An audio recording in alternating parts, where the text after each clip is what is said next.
स्वाहा स्वधा नमोस्तुते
देवीं सरस्वतीं व्यास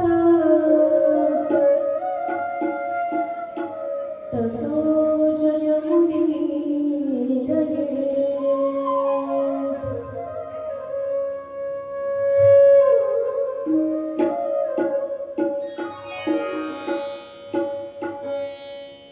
प्रस्तुत या ठिकाणी आरंभिलेला हा श्रीमद देवी भागवत कथा ज्ञान यज्ञ हा श्री कमळजा मातेच्या कृपेने आपण म्हणूया की अत्यंत उत्साहात या ठिकाणी संपन्न होतो आहे। आणि आजचा हा नवमीचा दिवस, पण दिवस 10वा आहे, तिथी नवमी आहे, दिवस 10वा आहे आणि अत्यंत चढत्या क्रमाने असं आपण म्हणूया हा ज्ञान यज्ञ या ठिकाणी आपल्या सर्वांच्या साक्षीने, सर्वांच्या उपस्थितीने, सर्वांच्या सहभागाने आपण या ठिकाणी संपन्न करतो आहोत। आई भगवतीची कृपा आपल्या सर्वांवर अशीच अखंड राहणार आहे, यात काहीच शंका नाही। हा कथा ज्ञान यज्ञ या ठिकाणी श्री कमळजा माता सेवाभावी मंडळ तसेच समस्त कर्जले हरेश्वर ग्रामस्थांच्या उत्कृष्ट संयोजनातून या ठिकाणी हा संपन्न झाला असं मी म्हणेल। आजचा खरं तर या सोहळ्याचा हा शेवटचा दिवस म्हणता येईल, कथेचा आजचा हा शेवटचा दिवस आहे। आणि आजच्या दिवशी खरं तर आपल्या संप्रदायाची ही परंपरा आहे की सप्ताह पद्धतीने जिथे कार्यक्रम केले जातात, तो सप्ताह असेल तो 3 दिवसीय असू देत, 5 दिवसीय असू देत, साप्ताहिक असू देत किंवा 9 दिवसांचा असू देत, 10 दिवसांचा असू देत, पण त्याची सांगता ही काल्याच्या कीर्तनाने होत असते। आणि काल्याचं कीर्तन म्हणजे काय तर चरित्र ते उच्चारावे केले देवे गोकुळे। भगवान श्री कृष्णांनी गोकुळामध्ये ज्या काही लीला केल्या त्याचं श्रवण करणे म्हणजेच काल्याचं कीर्तन असतं। तर आज आपण या ठिकाणी कीर्तन नाही, काल्याची कथा आपण म्हणूया त्याला। भगवान श्रीकृष्णांच्या लीलाच आणि जशा आपण कथा श्रवण करतो आहोत ना श्रीमद देवी भागवतातील, त्यामध्ये जसा पद्धतीने आपण चाललो आहोत तर अनुक्रमे आता तेच अध्याय पुढे येत आहेत की कृष्णाचा जन्म कसा झाला, त्यांना का जन्म घ्यावा लागला आणि पुढे त्यांचं संक्षिप्त लीला चरित्र। म्हणजे आपण कथेतून बाजूला कुठेही जात नाही आहोत, कथा ज्या क्रमाने आपली सुरू आहे तोच क्रम आपण फॉलो करतो आहोत। तर कालच्या कथा भागामध्ये आपण पाहिलं नर आणि नारायणाने कशी तपश्चर्या केली, प्रल्हाद आणि नरनारायणांची कशी भेट झाली, त्यानंतर त्यांच्यामध्ये 1000 वर्ष युद्ध कसं चाललं, ते विष्णूंनी कसं थांबवलं, त्यानंतर त्या ज्या अप्सरा प्रकट त्या ठिकाणी झाल्या होत्या त्यांना नारायणाने काय त्यांना सांगितलं की पुढचा जन्म जेव्हा 28व्या द्वापर युगामध्ये मी जन्म घेईल त्यावेळी तुम्हा सगळ्यांचा स्वीकार मी त्या ठिकाणी करेल, कारण हा नर आणि नारायण या ठिकाणचा जो अवतार आहे हा केवळ आणि केवळ तपश्चर्येसाठी आम्ही धारण केलेला आहे, या जन्मामध्ये तुमचा स्वीकार करणं मला शक्य नाही असं वचन नारायणाने त्यावेळी त्या 1000 अप्सरांना दिलं होतं। आणि त्यानंतर पुढे आपण कथा पाहिली होती की देव आणि दैत्यांचं युद्ध झालं होतं, त्यावेळी शुक्राचार्य कसे तपश्चर्याला गेले, तिकडे जयंती सोबत ते कसे रमले आणि त्यानंतर इकडे बृहस्पतींनी शुक्राचार्यांचं रूप घेऊन दैत्यांना उलट पालट जे काही शिकवून ठेवलं, त्या योगे जेव्हा शुक्राचार्य परत आले तेव्हा त्यांनी ओळखलं नाही आपल्या गुरु महाराजांना आणि बृहस्पती हेच खरे आमचे शुक्राचार्य रूपामध्ये असलेले, पण ते त्यांना ओळखू शकले नाही, यांनाच गुरु मानू लागले आणि म्हणून क्रोधित होऊन शुक्राचार्यांनी दैत्यांना तुम्ही पाताळात जाल असा शाप दिला होता। मग असा शाप तो तर खरा होणार, म्हणून शाप तर खरा होणार होता पण शुक्राचार्य त्यांचं संरक्षण देखील करतील असा शब्द दिला होता। जेव्हा दैत्य आणि देवांचं युद्ध सुरू झालं त्यावेळी दैत्यांना शुक्राचार्यांचा पाठिंबा असल्याने, आधार असल्याने दैत्यांचं पारडं थोडं जड झालं होतं। त्यामुळं मग देवांनी आता यांच्यापासून आमचं संरक्षण करणारं असं कोण आहे म्हणून सगळ्या देवी देवतांच्याकडे त्यांनी शरणागती पत्करली, शरणागती करू लागले. त्यांच्याकडे आमची संरक्षणाची तुम्ही जबाबदारी घ्या अशी प्रार्थना करू लागले. आणि हे करत असताना मग शेवटी कोणत्याही देवामध्ये इतकं सामर्थ्य नाही, हे फक्त भगवतीतच एवढं सामर्थ्य असं झाल्यानंतर काल ती भगवतीची स्तुती देवतांनी गायली आणि भगवती त्या ठिकाणी प्रकट झाली. इथपर्यंत आपली कथा कालची आली होती, बरोबर ना? हा, मग असं झाल्यानंतर जेव्हा दैत्यांनी पाहिलं की ही भगवती आता या देवांच्या स्तुतीला प्रसन्न होऊन प्रकट झाली आणि भगवतीने जर देवांना वरदान दिलं तर मग आपलं काही खरं नाही, आपलं संरक्षण कोणीच करणार नाही. हे जेव्हा दैत्यांना कळालं ना, थोडं धावत्या क्रमात सांगणार आहे बरं का सगळ्या कथा. हे जेव्हा दैत्यांना कळालं ना, तेव्हा मग त्यातला एक नमुची नावाचा दैत्य होता. त्यांनी काय केलं, त्याने सांगितलं की आपण अशी उगाच माघार घेणं तर शक्य नाही, प्रयत्न तर काही ना काहीतरी आपण केले पाहिजे, आपलं संरक्षण कसं होईल याचे प्रयत्न आपण केले पाहिजे. म्हणून मग त्या भगवतीला ते देखील प्रार्थना करू लागले. ती देवांची आई आणि दानवांची, देवही तिच्यापासूनच झाले, दानवही तिच्यापासूनच झाले, मग ती आपली सुद्धा आई आहे. आपण सुद्धा तिची प्रार्थना करू, आपण सुद्धा तिची करुणा वागू, आपल्यावरती का नाही कृपा करणार असं दैत्याने ठरवलं. आणि ते तिला म्हणू लागले की हे देव, तुला असं वाटतंय पण त्यांनी आमच्या बरोबर काय काय छळ केलाय हे तू पाहिला नाहीस का? आणि मग आमच्यावर असा अन्याय तू का करतेस? त्यांच्या बाजूने तू जर झालीस तर आमच्यावरती अन्याय होईल, तू आमची सुद्धा आई आहेस ना. अशी बरीच स्तुती जेव्हा दैत्यांनी गायली त्यावेळी मग त्या भगवतीने दोघांवरती कृपा केली आणि मात्र दोघांनाही एकमेकांपासून दूर, म्हणजे दैत्यांनी पाताळात जाऊन राहायचं आणि देवांनी स्वर्गात राहायचं. अशा प्रकारची जेव्हा भावाभावांमध्ये भांडण होतं तेव्हा वडील आई काय करतात, वाटण्या करून जे आपलं राहा, सुखी राहा, फक्त एवढीच त्यांची अपेक्षा असते. तसंच त्या भगवतीने केलं, दैत्यांना पाताळात पाठवून दिलं आणि देव मात्र स्वर्गलोकीमध्ये राहू लागले, आनंदाने राहू लागले. त्यानंतर आपण कथा पाहिली होती, आपण जेव्हा महिषासुराचा वध या ठिकाणी पाहिला होता बघा, त्यावेळी मी सांगून गेले की त्याचा जन्म कसा झाला किंवा त्याने कशा प्रकारचं युद्ध केलं, या सगळ्या कथा देवी भागवतामध्ये आहेत. तर त्याच्यामध्ये रंभा आणि करंबा हे धनुचे दोन पुत्र होते. ते दोघांनाही संतती नव्हती, म्हणून त्यांनी घोर तपश्चर्या केली आणि ती तपश्चर्या केल्यानंतर तर करत असताना त्यामध्ये करंबाने काय केलं की त्या नदीमध्ये उतरून पाण्यामध्ये राहून तपश्चर्या करंबाने केली आणि रंभाने काय केलं की वडाच्या झाडाखाली तळ ठोकून त्याने तपश्चर्या करायला प्रारंभ केला. असं केल्यानंतर मग जो करंब होता तो पाण्यामध्ये असलेले इंद्राने काय केलं, जे जे तपश्चर्या करतील त्याचा इंद्राला त्रासच होतो. हा, चांगलं वागल्याने पण इंद्राला त्रास होत होता तपश्चर्या केल्याने, कारण खुर्ची महत्वाची, फक्त एवढाच प्रॉब्लेम होता त्याचा, बाकी काही नाही. मग तो त्या ठिकाणी जाऊन त्याने मगरीचं रूप घेतलं आणि त्या करंबाचे पाण्यातच पाय खाऊन टाकले, त्याला मारूनच टाकलं. मग आपल्या भावाचा तिथं वध झाला हे जेव्हा रंभाला कळालं तेव्हा त्याने तपश्चर्या थांबवली आणि त्याला इतका राग आला की त्याने स्वतःच्याच एका हाताने धरले आणि दुसऱ्या हातामध्ये खड्ग घेऊन स्वतःच मुंडकं कापायला, म्हणजे थोडक्यात आत्महत्या करायला तो झजावलेला आहे. त्या ठिकाणी यक्षराज प्रकट होता, जे रंभाचे परम मित्र होते, ते त्या ठिकाणी प्रकट झाले आणि हे असं काही तू करू नको असं त्याला ते सांगू लागले. त्यावेळी मग रंभाने ते आत्महत्या करण्याचा विचार त्याने थांबवला आणि त्यानंतर मग त्यांनी त्याला असं वरदान देखील दिलं की संततीची इच्छा होती म्हणून तो तपश्चर्या करत होता, मग ते फळ त्याला प्राप्त व्हावं म्हणून त्याला असं वरदान दिलं की यानंतर इथून निघाल्यानंतर ज्या पण योनीतील स्त्रीशी तुला ज्या योनीतील स्त्री आवडेल तिच्याकडून तुला संतती प्राप्ती होऊ शकेल असं त्याने म्हटल्यानंतर जेव्हा तो रंभा त्या ठिकाणाहून गेला, जात असताना त्याने मग त्या ठिकाणी एक म्हैशी पाहिली आणि त्या म्हैशी त्याला बाकी स्त्रिया आवडल्या नाहीत कोणीच, म्हणजे पहिल्यांदा त्याने ती म्हैशी पाहिली पण इतर कोणी त्याला आवडलं नाही.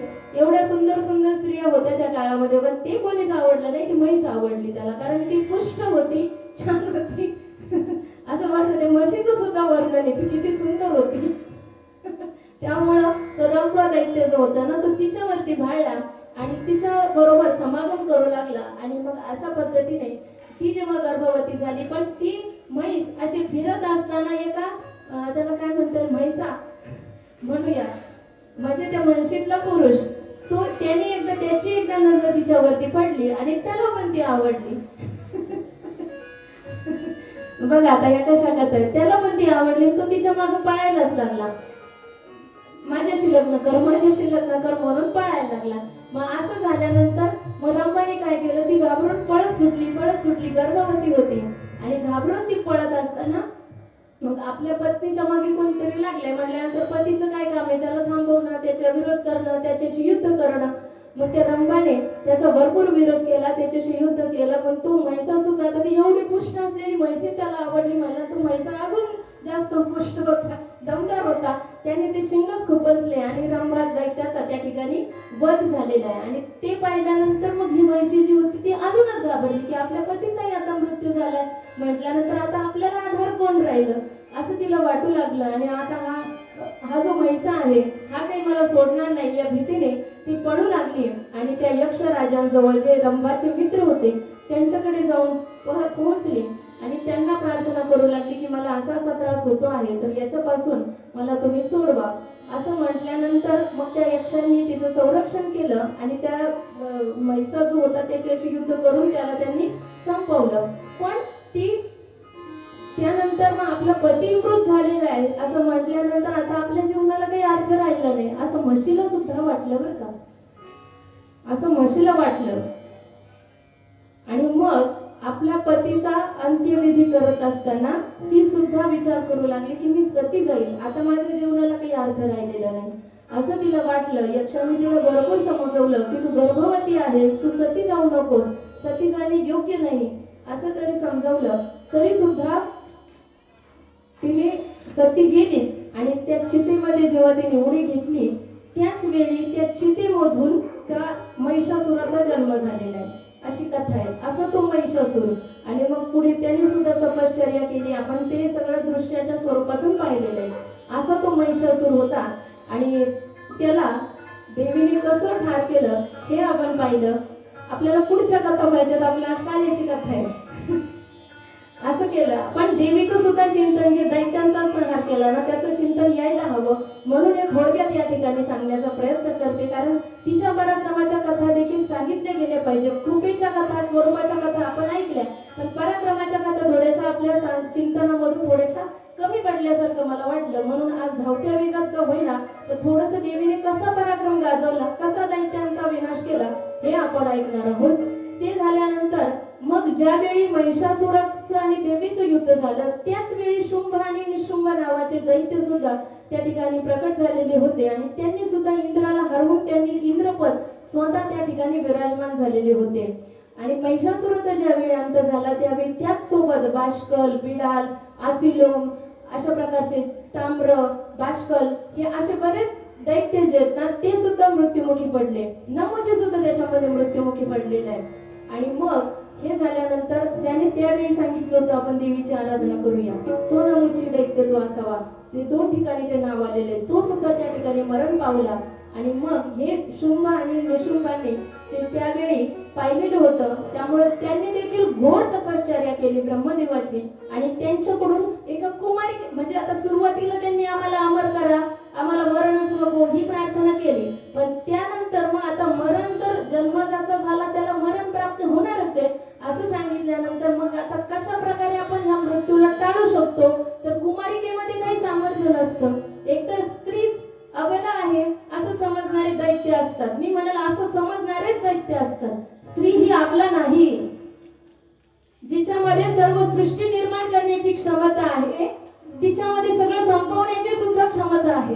मी म्हणेल या संपूर्ण सृष्टीचा आधार म्हणजे स्त्री आहे. स्त्रीतील ते जगदंबा स्वरूप जे आहे ना, जगदंबा तत्व जे आहे ना ते या सृष्टीच्या उत्पत्ती करता, संहारा करता, पालना करता जबाबदार आहे.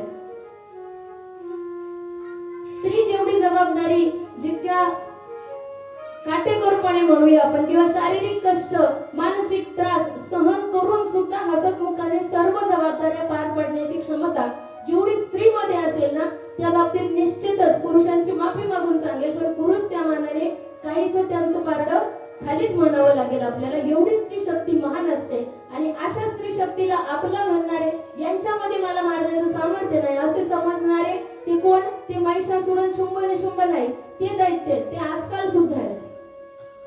तिने जर जगदंबा स्वरूप धारण केलं तर मग यांचं काय होईल? पण तिला त्याचा विसर पडलाय, हे दुर्दैव आहे असं आपल्याला म्हणता येईल. आपण स्वतः जगदंबा स्वरूप आहोत. आपल्या समोर महिषासुर शुंभ निशुंभ चंड मुंड धूम्र विलोचन हे कोणी धूम्रलोचन हे कोणी आपल्या समोर टिकाव धरू शकत नाहीत. हे सांगण्यासाठीच या पुराणातील कथा पाहायच्यात आपल्याला. स्त्रीच्या हातून मरण हवंय. महिषासुर मर्दिनीने तिचं त्या महिषासुराचा अंत केलेला आहे. शुंभ निशुंभांना देखील स्त्रीनेच मारलेलं आहे. ह्या कथा जर आपण श्रवण केल्या ना बघा, ती ताकद, ते सामर्थ्य आपल्या सुद्धा अंतकरणामध्ये जागृत होईल की हे एवढे दैत्य एवढं तपश्चर्या करून आलेले, पण स्त्रियांनी त्याला संपवलं. मग या आजकालच्या काय ताकद आहे? काय खाते ते? काय ताकद आहे यांच्यामध्ये? काहीच नाही. फक्त आपल्याला स्मरण नाही आपण कोण आहोत. आपण कोण आहोत याचा जर विचार आपण केला तर आपल्या समोर हे कोणीच टिकू शकत नाहीत. आणि ज्या दुर्भाग्य मी म्हणेल, रोज कितीतरी बातम्या आपल्याला पाहायला मिळतात, जे पाहिल्याने आपल्या अंतकरणाचा थरकाप होतो ना, ते आपण थांबवू शकतो जर आपल्याला ते स्मरण राहिलं तर. आपण आपल्या मूळ स्वरूपामध्ये प्रकट होण्याचा प्रयत्न केला पाहिजे. आपल्या मुलींना तसं घडवलं पाहिजे. आपण स्वतः सुद्धा खंबीर दमदार अशी जर भूमिका घेतली ना तर असे प्रसंग घडणारच नाही. म्हणून ते दैत्य जे होते शुंभ आणि निशुंभ, स्त्रिया अबला असतात म्हणून कुमारिकेच्या हाताने आम्हाला मृत्यू मिळू द्या, म्हणजे मृत्यू येणारच नाही. थोडक्यात त्यांना असं वाटलं, असं मागितलं म्हणजे मृत्यू येणारच नाही असं त्यांना वाटलं आणि ते वरदान मागून घेतलं.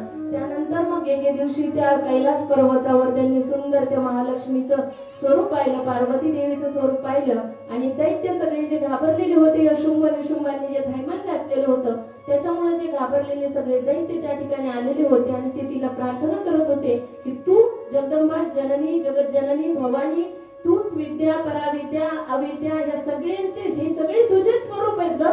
तू सर्वांमध्ये चैतन्य रूपाने वास करणारी अशी तू जगदंबा आहेस. तूच आमचं त्याच्यातून संरक्षण कर अशी तेव्हा प्रार्थना देवांनी त्या भगवतीला ते करू लागले. तेव्हा तिच्या शरीरातूनच वेगवेगळ्या शक्ती निर्माण होऊ लागल्या. पहिली शक्ती निर्माण झाली ती आहे कौशिकी देवी. आणि त्यानंतर मग काल रात्री सुद्धा त्याच शरीरातून त्या ठिकाणी प्रकट झालेली आहे. या सुंदरा जेव्हा त्यांनी पाहिल्या त्यावेळी त्या दैत्यांनी तो निरोप शुंभ निशुंभाला सांगितला. मग त्यांनी पुढे त्या ठिकाणी चंड मुंड पाठवले. त्यांनी सांगितलं की तिथे एक सुंदर स्त्री आहे आणि ती तुमची पत्नी व्हायला हवी, दैत्यांची राणी ती व्हायला हवी, तरच तिच्या त्या सौंदर्याला शोभा आहे असं जेव्हा त्या असुर राजाला त्यांनी सांगितलं त्यावेळी मग काय त्याचं नाव, एक ब्राह्मण त्या ठिकाणी त्यांनी पाठवलेला आहे आणि दैत्यच होता तो, पण त्याला त्या ठिकाणी पाठवलं आणि त्याच्या करवी निरोप पाठवला की तू बोलण्यात हुशार होता, चतुर होता, पटाईत होता, तुम्ही कसं तरी त्या स्त्रीला मांडवा आणि माझ्याशी विवाह करण्यासाठी तिला तुम्ही इकडे घेऊन या असं तेव्हा त्यांनी सांगितलं. त्यावेळी मध्ये बरेच कथा येतात की तू जर चांगला पती जर निवडण्यामध्ये चूक केली तर नंतर कसा पश्चाताप होतो याच्यामध्ये मंदोदरीची देखील कथा येते. तिने आधी बरेच राजांना नाही म्हणून सांगितलं होतं आणि नंतर मग तिला देखील पश्चाताप होईल अशाच पतीशी तिचा विवाह झाला आणि त्यांनी सुद्धा इतर स्त्रिया ठेवल्या तिथे आणि हिच्या जीवनाला काहीच अर्थ राहिला नाही. पूर्वी जेव्हा चांगले स्थळ येत होते तेव्हा नाही म्हणायचं आणि नंतर मग नाईलाज झाला की मग कशालाही हो म्हणायचं आणि मग जीवनाचं वाटोळं करून घ्यायचं असं थोडक्यात होतं. अशा पद्धतीने तो तिला समजावू लागला की आता हे चांगलं स्थळ आलंय तर तू विवाह करून घे, तुझ्या जीवनाचं कल्याण होईल असं म्हटल्यानंतर मग ती जगदंबा चिडली आणि मग ती चिडल्यानंतर चंड असू दे, मुंड असू दे, धूम्रलोचन असू दे, या सगळ्यांचा ताम्र भास्कर दुर्मुख जे दैत्य राहिले होते त्या सगळ्यांचीच नावं दोन्ही युद्धांमध्ये सगळेच मारले गेले. या सगळ्यांचा अंत त्या जगदंबेने कालरात्रीचं रूप घेऊन म्हणजे कालिका जी काली देवी आहे तिचं रूप घेऊन ते भयानक असं भय निर्माण करणारं असं ते रुद्र रूप धारण करून त्या जगदंबेने त्या शुंभ आणि निशुंभांचा देखील अंत केलेला आहे. अशा त्या देवीच्या पराक्रमाच्या कथा या ठिकाणी उपस्थित झाल्यानंतर सर्वांना ते ज्ञात होते की एवढ्या महान असुरांचा देखील एवढ्या पराक्रमी शौर्य संपन्न अशा त्या राक्षसांचा देखील या जगदंबेने पराभव केलेला आहे. हिच्यामध्ये सामर्थ्य आहे. आणि ते दैत्य जेव्हा आता पाताळात राहू लागले ते तिथं देखील शांत नाही राहत, ते कुठेच नाही राहत. असं म्हणतात की सज्जनाला सदैव सत्ययुग असतं आणि दुर्जनाला सदैव कलियुग असतं. हो की नाही? आपल्याला माहिती की नाही, दुर्योधनाला कोणीच चांगला माणूस नाही भेटला आणि युधिष्ठिराला कोणताच वाईट माणूस नाही भेटला. तसं आहे, म्हणजे हे युगच आहेत ना, हे कालचे आहेत ना, हे आपल्या विचारानुसार, मी नेहमीच आता आपला विषय झाला की विचारानुसार त्या व्यक्तीचा ओळख निर्माण होत असते, व्यक्तिमत्व असतं. त्या विचाराने आपण त्या व्यक्तीला ओळखत असतो. जसे आपले विचार असतील ना तसं आपल्या भोवतीचं वातावरण किंवा आपली मनाची अवस्था आपण ठेवू शकतो. कलियुगात जरी असलो ना तरी आपण सदैव भगवान नाम चिंतनात असतो, तर आपल्यासाठी तो सत्ययुगच आहे. आणि चांगल्या ठिकाणी जाऊन सुद्धा जर आपल्याला वाईटच विचार सुचत असतील तर मग आपण तिथे सुद्धा कलियुगातच आहोत असंच म्हणता येईल की नाही. मग ते जे दैत्य होते ते पाताळ लोकी गेल्यानंतर सुद्धा तिथं सुद्धा त्यांना शांत नाही, आता वाटण्या करून दिलं गप्प राहावं ना, पण नाही, तिथे सुद्धा ते सगळ्यांना त्रास देऊ लागले, छळू लागले आणि त्यांनी भरपूर ते सगळ्या उत्पात त्या ठिकाणी माजवलेला आहे. आणि मग असं झाल्यानंतर त्या पृथ्वी मातेलाच त्यांचं ते ओझ सहन होईना, एवढं पाप, एवढा दुराचार, एवढं दुष्कृत्य या भूमीवरती होऊ लागलं हे तिलाच सहन होईना. काल आपण पाहिलं ना ती कशामुळे तग धरून राहते. 7 तत्व आहेत, गोवीर, विप्रेष्ठ, वेदिष्ठ, सतीवी, सत्यवादी, अलुप्तही, दानशूरश्च, हे 7 तत्व आहेत ना, त्यामुळे ती पृथ्वी माता तग धरून राहते. पण तिलाही त्रास होतो ना, तिलाही कोणाचा तरी आधार असावा वाटतं की नाही, आपला त्रास कोणीतरी दूर करावा असं तिला सुद्धा वाटतं. त्यामुळं मग ती सुद्धा गेली ब्रह्मदेवाकडे, माझी या त्रासातून सुटका करा असं त्यांना म्हणू लागली. त्यावेळी त्या ठिकाणी कंस असेल, असे अनेक शिशुपाल, जरासंध, अशा प्रकारचे अनेक दैत्य त्यांनी पृथ्वीवरती थैमान घातलेलं होतं. आणि मग ते सांगण्यासाठी ती पृथ्वी ब्रह्मदेवाकडे गेली, ते शंकराकडे गेले, नंतर विष्णूकडे गेले आणि शेवटी भगवतीकडे जाऊन पोहोचले. आणि आता ह्या त्रासातून ही भगवती तूच आम्हाला सोडू शकतेस, आता याचं निराकरण तू कर, आमच्या सर्वांचं संरक्षण कर, आम्ही तुझ्याकडे ही प्रार्थना घेऊन आलेलो आहोत असं जेव्हा त्या भगवतीकडे सर्व देव मिळून प्रार्थना करू लागले त्यावेळी ती फार लवकर प्रसन्न होते बरं का, फार लवकर. फक्त मनामध्ये जर भाव असेल ना, प्रेमळ अंतकरणाने आपण तिला जर म्हणवलं ना तर ती प्रसन्न होते. आणि अशी ती भगवती ती प्रसन्न झाली आणि तिने पुढे सांगितलं की माझ्याच कृपेने किंवा माझ्याच इच्छेने आपण म्हणूया, माझ्याच कृपेने आता हे जे हरीचे जे अंश आहेत, विष्णूचे जे अंश, त्यांना मुळातच भृगु ऋषींचा शाप आहे की मृत्यू लोकात. आता हे शाप किंवा विष्णूकडून काहीतरी चूक झाली म्हणून भृगु ऋषीने त्यांना शाप दिला, ह्या गोष्टी ह्या लीला आहेत आपण म्हणूया. पण पुढे मृत्यू लोकात काय होणार आहे त्याचा विमोड करण्यासाठी तिथे जाण्याची आवश्यकता पडणार आहे. मग त्याचं काहीतरी कारण निर्माण व्हायला हवं ना, कारण पाहिजे ना, जन्म घ्यायला कारण पाहिजे. नाहीतर गर्भवासाचं दुःख विनाकारण सोसायला कोण तयार होणार? तो तर भगवंत आहे, तो कशाला गर्भवासाचं दुःख वारंवार सोसण्यासाठी तयार होईल.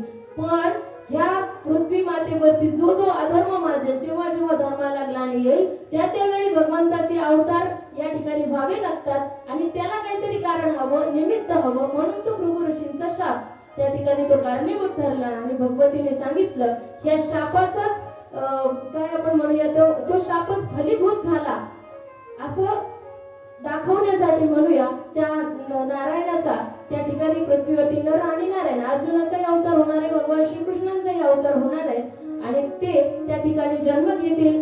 त्याच वेळी धर्मराजाचा पुत्र धर्मराजाचा अंश युधिष्ठिर, वायुदेवाचा अंश भीम, इंद्रदेवाचा अंश अर्जुन, अश्विनी कुमारांचे अंश नकुल, सहदेव, हे सगळे त्या ठिकाणी निर्माण होतील. शेष जे आहेत ते बलिराम बाईच्या रूपाने त्या ठिकाणी जन्माला येतील. या सगळ्यांच्या अवतारांची योजना त्या भगवतीने त्या ठिकाणी सांगितली. आणि मग ह्या सगळ्यांनी अवतार धारण केले ना, हे सगळे त्या पृथ्वीवरती जाऊन पराक्रम गाजवतील आणि पराक्रम गाजवतील असं मी दाखवेल, पण हे सगळे सूत्र मी माझ्याकडेच ठेवेल आणि मी माझ्या इच्छेनेच त्या सर्वांचा सर्वनाश करणार आहे असं त्या भगवतीने सांगितलं. आणि मग पुढे आता आपल्याला जी कथा पाहिजे, तो अवतार का झाला हे आपल्याला पाहिजे. पण त्यामध्ये जन्मेजय राजाने व्यासांना अनेक प्रश्न विचारले जे आपण कालच्या किंवा परवाच्या कथा भागामध्ये पाहिले. पाहिले की भगवान कृष्णाला का बरा अवतार घ्यावा लागला, तर त्याच्यामध्ये एक कारण होतं भृगु ऋषींचा शाप. आपण आता विवेचन पाहिलं, भृगु ऋषींनी शाप दिला होता की मृत्यू लोकामध्ये तुम्हाला अनेक जन्म घ्यावे लागतील. ते एक कारण झालं. आणि अजून एक कारण होतं, जन्म घ्यावा लागला, पण जन्म घ्यावा तर तो देखील आता भगवंताचा अवतार आहे म्हटल्यानंतर त्याने कसा राजलक्षणांनी युक्त असा चांगल्या पद्धतीने चांगला अवतार घ्यावा ना. तो असा याच्यात का बरं घ्यावा लागला, त्याला कैदेमध्ये का बरं त्याला अवतार घ्यावा लागला. आणि त्याचे जे 6 भाऊ होते त्यांचा का बरं अंत झाला. ह्याला हा जर स्वतः परमात्मा आहे तर त्याला हे कळालं नाही का, तो हे थांबवू शकत नव्हता का, किंवा त्या कारागृहामध्ये त्याचा जन्म का झाला. या सगळ्याचं कारण हे मला सांगा, हे असं का झालं. आता आपण काय पाहिलं, कर्मगतीचं निरूपण, धर्म अधर्म हे आपल्याच कर्माचे भोग असतात. कुठेतरी ते कर्म आपल्या हातून झालेलं असतं आणि त्याच्यामुळे ते भोग द्यायला आपल्याला येतं आणि म्हणून आपल्या जीवनात वाईट परिस्थिती निर्माण झालेली असते. आता ह्या गोष्टींचं तात्पर्य एक प्रमुख वाक्य सांगते बघा, लक्षपूर्वक ऐका. जरी कथा लक्षात नाही ना राहिल्या तरी ह्या सगळ्या कथांमधून आपल्याला काय शिकायचंय, तर हे शिकायचंय की आपल्या जीवनात जेव्हा जेव्हा वाईट परिस्थिती निर्माण होईल ना, ती दुसरं कोणी येऊन घडवत नाही, ते आपल्याच कर्माचे भोग आहेत. आपण काहीतरी असं कर्म करून ठेवलंय ते भोग द्यायला येतं. म्हणून आपल्याला शारीरिक मानसिक हा जो त्रास आहे ना हा होत असतो. त्यामुळे इतर कोणाला त्याच्यामध्ये दोष द्यायचं काही कारण नाही.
अत्यंत सुंदर साथ आमच्या सर्व गायक वादक मंडळी, एकदा टाळ्या वाजवा बरं सर्वांसाठी. खूप सुंदर समर्पक प्रमाण जिथल्या तिथं अगदी सुंदर त्यांनी दिलेली चाली, त्यांच्या एकाचडी एक चाली. ओके ना, उठून नाचावंसच वाटतं अशा काही काही चाली इतके सुंदर. आणि महाराजांच्या सुरू झाले की थांबवणं कठीण होतं, इतका संग्रह आहे त्यांच्याकडे. इतकं सुंदर साथ त्यांनी दिलेली आहे.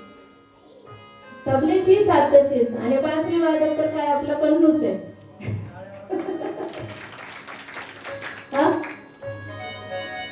बासरीची धून तर आपल्या सर्वांनाच वेडावून जाते आणि भगवान कृष्णाची बासरी येते, वेडच लावणार सर्वांनाच असं. तर मग जसं ज्याचं कर्म असतं तसं फळ त्याला भोगायला येत असतं. मग कशामुळे सांगा कारागृहात जन्म का बरं घ्यावा लागला सांगा. असं जेव्हा जन्मेजय राजा विचारू लागला त्यावेळी एक कथा उपस्थित होते की कश्यप मुनी आणि त्यांच्या 2 पत्नी दिती आणि अदिती. कश्यप मुनीने एकदा काय केलं, यज्ञ करण्यासाठी त्यांनी एकदा वरुण देवाची गाय चोरून आणली. कामधेनू गाय चोरून आणली. आता कश्यप मुनी महर्षी आहेत, ब्राह्मण आहे आणि असं चोराचं काम करावं का त्यांनी, शोभलं का त्यांना. पण त्यांनी केलं कारण ते पुढे असं होणार होतं ना सगळं. मग चिडले, ते घेऊन गेले त्यांना आणि वरुण राजाने मग त्या कामधेनूचं जे वासरू होतं त्याचा विलाप ऐकून त्याचं ते हंबरणं, आपल्या आईशिवाय लेकराची काय अवस्था होणार होती, ते हंबरू लागलं. ती गाई, ते आई त्याला भेटत नव्हती आणि ते वासराचं ते दुःख पाहून मग त्या वरुण राजाला त्याला समजलं याने नेली म्हणून. कोणी नेली ते पण समजलं, त्याला मागितली पण त्याने परत नाही दिली. असं पण आहे, मागून सुद्धा दिली नाही.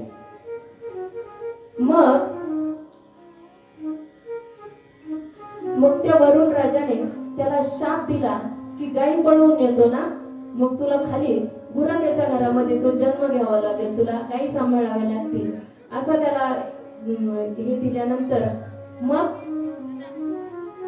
पुढे दिती आणि आदिती ह्या ज्या दोन पत्न्या होत्या, आदितीचे देव सगळे आणि दितीचे दैत्य सगळे, असे सगळे होते. मग आदितीचा पुत्र इंद्र राजा हा आदितीचा पुत्र आहे. हा त्यानंतर दिती जी होती ना, तिला देखील असं वाटायचं की हिचे पुत्र किती छान, म्हणजे देव दिसायला सुंदर होते, स्वरूपवान होते, तेजपुंज होते, गोरे गोमटे असे वाण्या ब्राह्मणाच्या लेकरांसारखे असे सुंदर होते ते. मग हिला असं वाटायचं की मला सुद्धा असा एखादा पुत्र असायला हवा. तिने आपल्या पतीकडे तशी प्रार्थना केली. काय वाटतंय तुम्ही?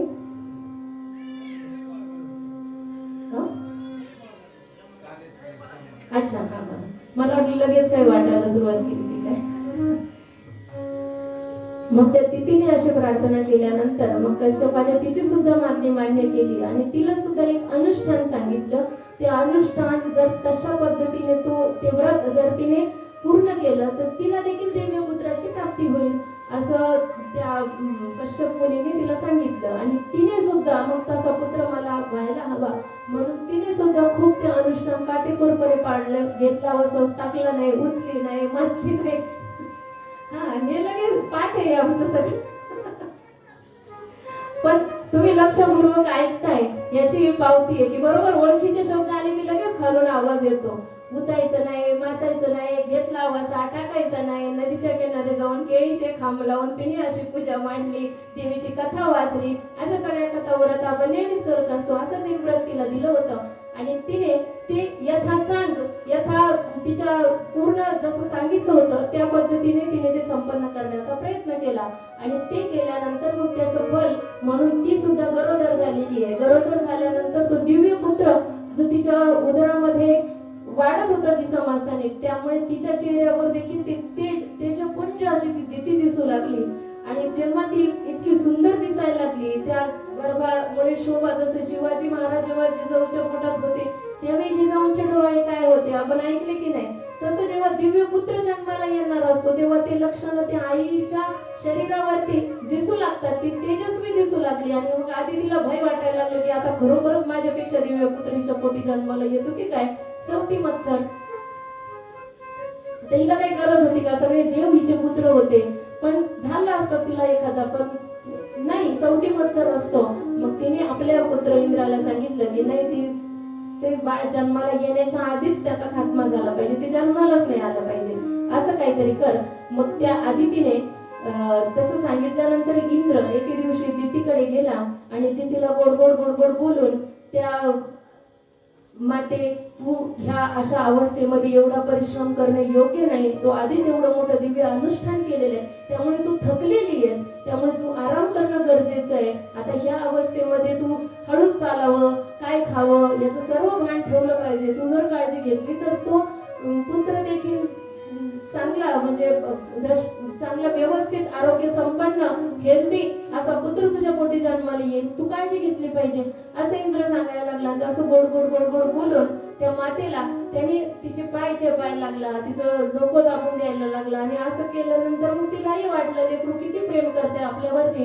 आणि ते पाय चेपता चेपता ती झोपी गेली. आणि झोपी गेल्यानंतर इंद्राने सूक्ष्म रूप धरून तिच्या गर्भामध्ये प्रवेश केलेला आहे. आणि ते जे गर्भ होतो जो वाढत होता ना, त्या गर्भाचे 7 तुकडे केलेले आहेत.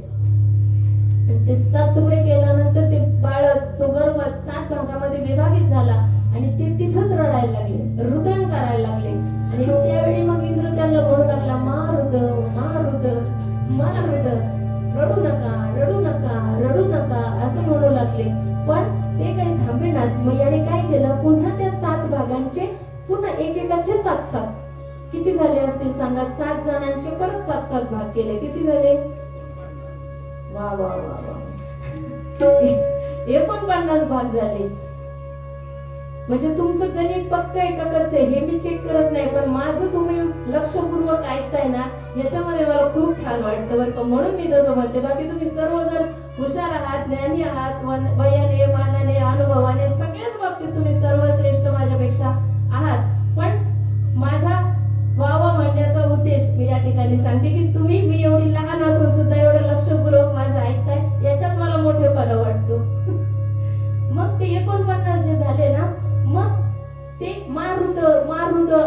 म्हणल्यामुळं मग त्यांचं नाव काय झालं 49 मरुद्गण.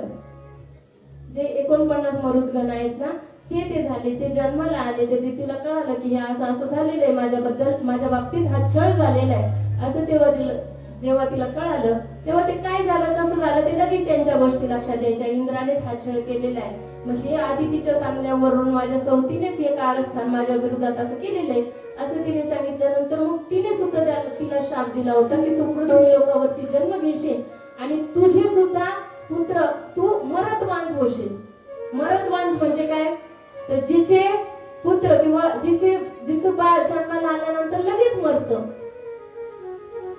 तिला मरतवांज असं म्हणतं. तू मरतवांज होशील असा शाप तिला दिला. म्हणून ती पुढे देवकी झाली आणि तिचे जे ते जन्माला आलेले 6 बाळ ते जन्मताच मारले. तो दितीचा शाप तो आधी तिने दिलेला आणि हा देखील कश्यप मुनी सुद्धा पुढे वसुदेवाच्या रूपाने त्या ठिकाणी जन्माला आले. वसुदेव देवकीचा विवाह त्या ठिकाणी झाला आणि मग आता कृष्ण कथेमध्ये आपण प्रवेश करतो आहोत. कृष्णाचं लीला चरित्र म्हणजे भगवतीच्या ज्या कथा भाग होता, भगवतीच्या ज्या कथा आपण आतापर्यंत श्रवण केल्या ना त्या आपण इथे आता थांबवतो आहोत. आपला कथा भाग सगळा सांगून झाला. आता हे पण देवी भागवतातलंच आहे, पण आपण कशा पद्धतीने ते श्रवण करतोय तर आज आपण कालाकथा म्हणून ते श्रवण करतोय. त्यामुळं देवी भागवत या ठिकाणी संपलं. मग आपली ही देवी भागवताची कथा या ठिकाणी संपन्न झाली. त्यामुळे ही कथा कशी झाली, त्या भगवतीला ती आवडली का नाही आणि पुढे ती आपल्यावरती कशी कशी कृपा करणार आहे किंवा तिचं काय म्हणणं आहे बाबा आपल्या बाबतीत, तर ते आपल्याला या ठिकाणी एक छानसं असं आपल्याला त्या गोष्टी या मंचावरती पाहायला मिळणार आहे की या देवी भागवताबद्दलचे सर्व अभिप्राय जे आहेत ते आपल्याला त्यातून पाहायला मिळतील. आणि जो नियम आपण प्रथम दिवसापासून केलाय ना, मला काही जण असे भेटले पण मॅडम तुम्ही पथ्य पाळलंय की कुणाचीच नावं घ्यायची नाही, ते फार छान आहे असं. आणि तो नियम पहिल्या दिवसापासून पाळलाय कारण कुणाकुणाची नावं घेत बस ऑलरेडी आम्हाला 2 तास पुरत नाहीयेत सर. आणि जर नावच घेत बसले आपली नावं घेण्यासाठी हा थाट नाही मांडलेला, आपण तिच्या लीला ऐकण्यासाठी हा थाट मांडलाय. त्यामुळे पुनश्च एकदा सर्वांची माफी मागेल. मी कुणाचेही नावं घेण्याचा किंवा कुणाचेही आभार प्रदर्शन करण्याचा या ठिकाणी प्रयत्न केला नाही, मला माफ करा. पण ती भगवती या ठिकाणी आपल्याला दर्शन देण्यासाठी येते आहे, आपल्यावरती प्रसन्न झाली आहे. सर्वांनी तिचं काय म्हणणं आहे ते ऐकूया. खालीच ठेवा, थोड्या वेळाने वरती घ्या, मी सांगते तेव्हा.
Hello hello hello hello hello hello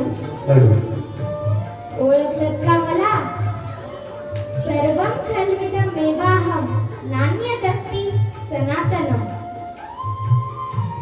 माझे भक्त जे आहेत ते जेव्हा मला बोलवतात तर तेव्हा त्यांच्या मदतीसाठी धावत येण्यासाठी मी उत्सुक असते. या शारदीय नवरात्रोत्सवानिमित्त जे माझी उपासना करतात त्यांच्यावर माझी खास कृपादृष्टी असते. काही जण उपवास करतात, अनुष्ठान करतात, अन्नदान करतात आणि जे या माझ्या उत्सवात तन मन धनाने सहकार्य करतात अशा सर्वांवर माझी अखंड कृपा असते.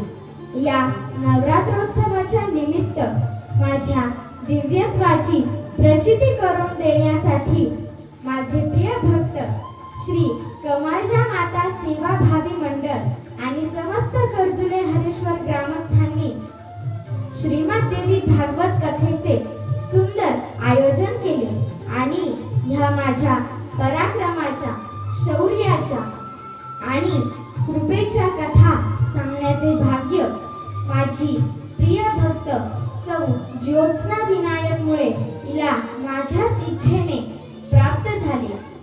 ह्या तिच्या कार्यात तिचे पती श्री विनायक सुभाष मुळे यांनी तिला साथ दिली आणि मार्गदर्शन केले. संपूर्ण परिवाराच्या साथीने आणि मार्गदर्शनाने ती कथा तुम्हा सर्वांपर्यंत पोहोचवू शकली. या कथेमध्ये संगीताची साथ देणारे असे माझे प्रिय भक्त बाळासाहेब शहाणे, श्रीकांत दादा गव्हाणे, मनोज दादा गायकवाड आणि कुमारी ज्ञानदा विनायक मुळे यांनी देखील संगीताची फार सुंदर अशी साथ दिली. हे सर्व देखील माझ्या कृपेने पुढे जाऊन संगीत आणि वादन क्षेत्रात नावलौकिक नक्कीच मिळवले. तुम्ही सर्व माझ्या आमंत्रणाचे स्वीकार करून इथे मोठ्या संख्येने उपस्थित झाला हे पाहून मला फार आनंद झाला. तुम्ही तर सर्वांनी सुंदर प्रतिसाद दिलाच, परंतु ज्या बाळगोपाळांनी, कन्यांनी सुंदर पात्रांच्या स्वरूपात इथे या कथांमध्ये रंग भरला ते सुद्धा मला फार आवडले आणि हे सर्व देखील माझ्या कृपेने पुढे जाऊन बुद्धिमान आणि यशस्वी होतील याच्यात तीळ मात्रही अजिबात शंका नाही. या कथेला यशस्वी बनवण्यासाठी ज्यांनी हातभार लावला असे म्हणजे साऊंड सिस्टीम, स्टेज, डेकोरेशन, मंडप आणि जेवण बनविणे या सर्व व्यवस्था फार सुंदर होता आणि या कथेचे आयोजन तुम्ही केले आणि ही कथारूपी ज्ञानयज्ञ यशस्वी झाली असं मी तुम्हाला सांगते आणि हे सर्व पाहून मी तुम्हा सर्वांवर प्रसन्न आहे आणि माझी कृपादृष्टी तुम्हा सर्वांवर नेहमी राहील. अखंड कृपा माझी तुम्हा सर्वांवर राहील असा आशीर्वाद मी तुम्हा सर्वांना देते.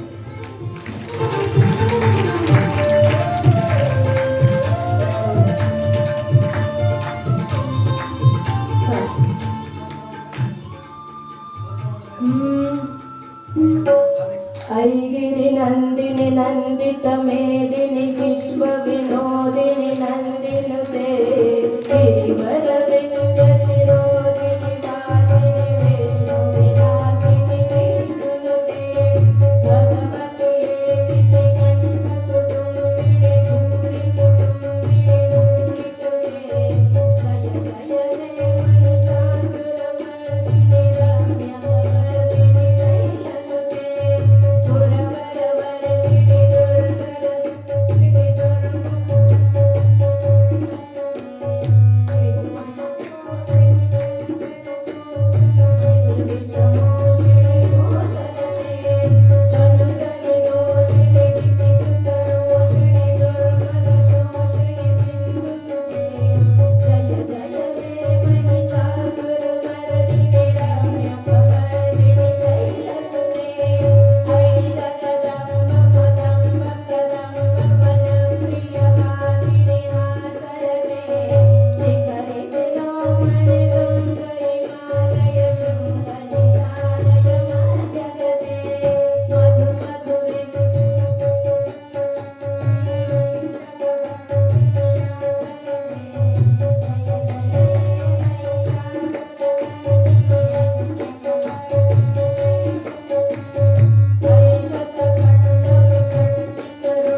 बघा, या ठिकाणी खरं तर ज्या श्री कमळजा माता सेवाभावी मंडळ आणि समस्त कर्जुले हरेश्वर ग्रामस्थांनी ही सुवर्ण संधी आपल्यासाठी उपलब्ध करून दिलेली आहे। या नवरात्रीमध्ये ही विशेष उपासना त्यांच्या माध्यमातून आपल्याकडून घडली जाते।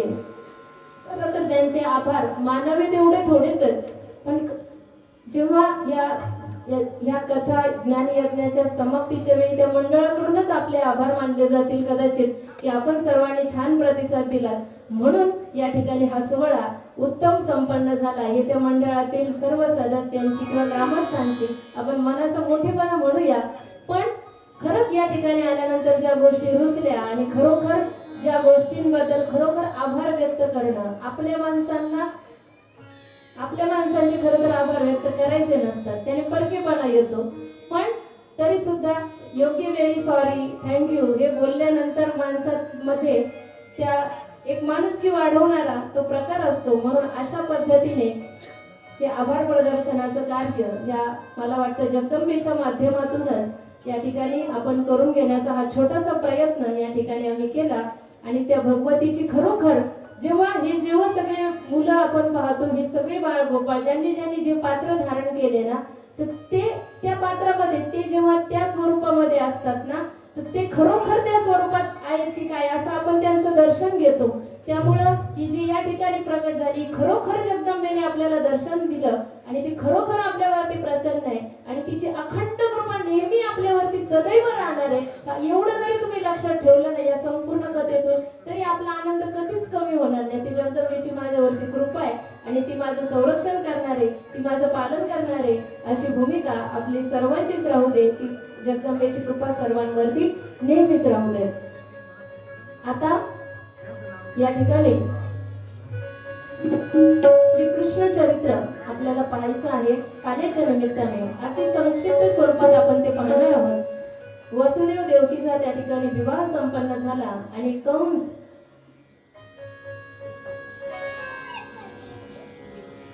हा जेव्हा त्या देवकीला ती वरात घेऊन जेव्हा जात होती त्यावेळी आकाशवाणी झाली आणि त्या देवकीच्या पोटी जन्माला येणारा 8वा गर्भ तुझा विनाश करणारे अशी आकाशवाणी झाल्यानंतर मग मात्र कंस चिडला आणि एवढी लाडाची बहीण होती, तिचं कोण कौतुकामध्ये मोठ्या थाटामाटात विवाह केलेला, पण हिच्या पोटी जन्माला येणारा जर माझा सर्वनाश करणारा असेल तर मग काय उपयोग आहे।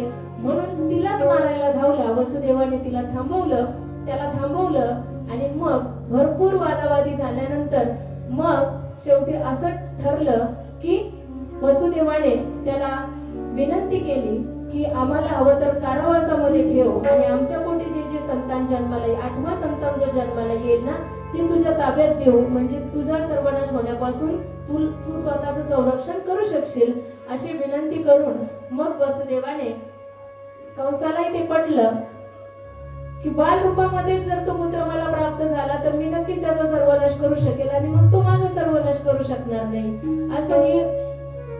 असं त्याला वाटलं आणि त्याने तो प्रस्ताव मान्य केला। वसुदेव देवकीला विवाहानंतर लगेचच त्या वरातीतून तसेच त्यांना कारागृहामध्ये डांबलेले आणि त्या कारागृहामध्ये मग यथाकाल ती देवकी गर्भवती झाली आणि प्रथम पुत्राला ज्यावेळी त्याने जन्म दिला त्यावेळी कंसाला ती बातमी समजली, परंतु हा प्रथम क्रमांकाचा बाल आताशी जन्माला आलेला आहे आणि मला मारणारा तर 8व्या क्रमांकाचा आहे, त्यामुळे याच्यापासून मला काही धोका नाही म्हणून तो बिनधास्त होता। पण तिथे पुन्हा ते नारद मुनी आले, त्यांनी सांगितलं की 8व्या क्रमांकाचा, पण तू जर शेवटपासून मोजायला सुरुवात केलीस तर हा 1ल्या क्रमांकाचा 8वा होईल आणि तू कुठे कधी जन्म घेईल याची काही शाश्वती नाही, त्यामुळे तू जर असा बिनधास्त राहू लागला तर तुझा घात कधी होईल हे तुला सुद्धा कळणार नाही, असं वाटलं। असं त्याला भरवून दिलं। ही कडी लावण्याची कामं सुद्धा नारद मुनी करतात, पण त्या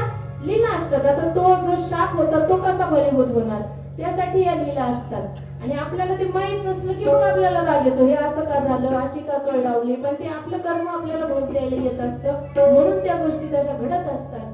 मग नारद मुनींनी सांगितल्यामुळं कंस चिडला आणि मग जसं जसं देवकीने पहिल्या पुत्राला जन्म दिला त्याबरोबर ते बाळ जन्माला आल्याबरोबर कंसाच्या ताब्यात त्याने घेतलं आणि ते सुद्धा एका दगडावरती आपटून त्याला मृत्यू दिलेला आहे, त्याला मारून टाकलेलं आहे. आणि असेच पहिलं, दुसरा, तिसरा, चौथा, पाचवा, सहावा प्रत्येक वेळी यथाकाल देवकी गर्भवती झाली, प्रसूत झाली आणि जन्म झाल्याबरोबर त्या बाळांचा अंत त्या कंसाने केलेला आहे. आणि मग जेव्हा सातवा गर्भ तिच्या देवकीच्या गर्भामध्ये तो वाढू लागला, त्यावेळी मात्र तो शेष भगवानाचा तो अवतार होता. बलरामजी भैया जन्माला येणार होते. मग तो जो गर्भ आहे तो रोहिणीच्या गर्भात त्या मायेनेच ते सांगून ठेवल्यामुळे तो गर्भ तो त्या रोहिणीच्या गर्भामध्ये त्या ठिकाणी स्थानांतरित केलेला आहे. आणि मग आता जेव्हा 8व्या वेळी ती देवकी गर्भवती झाली, त्यावेळी तिचं तेज काही आगळं वेगळंच दिसू लागलं. ती देवकी तेजपुंज, तिचं स्वरूप जे आहे अत्यंत सुंदर अशी ती देवकी दिसायला लागली. कारावासात असली तरी तिचं तेज अवर्णनीय असं होतं आणि तो गर्भ दिसामासाने वाढतो आहे. आणि त्यानंतर जेव्हा प्रसूती काल जवळ आला, त्यावेळी त्या भगवंताच्या अंशाने त्याच्यामध्ये प्रवेश केलेला आहे. आणि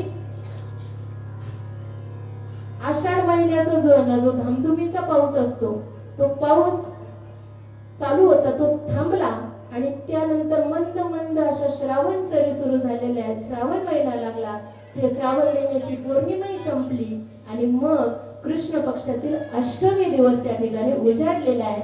आणि त्यावेळी मात्र त्या रात्री मग त्या देवकीने प्रथम असं झालं की जेव्हा ते भगवंत त्या ठिकाणी प्रकट झाले, ती 8 वर्षाची मूर्ती त्या ठिकाणी प्रकट झाली आणि ती मग देवकी आणि वसुदेवांना सांगू लागली. आता वेगळ्या भूमिकेत सगळ्याच भूमिका पार पाडाव्या लागतात, काय करणार.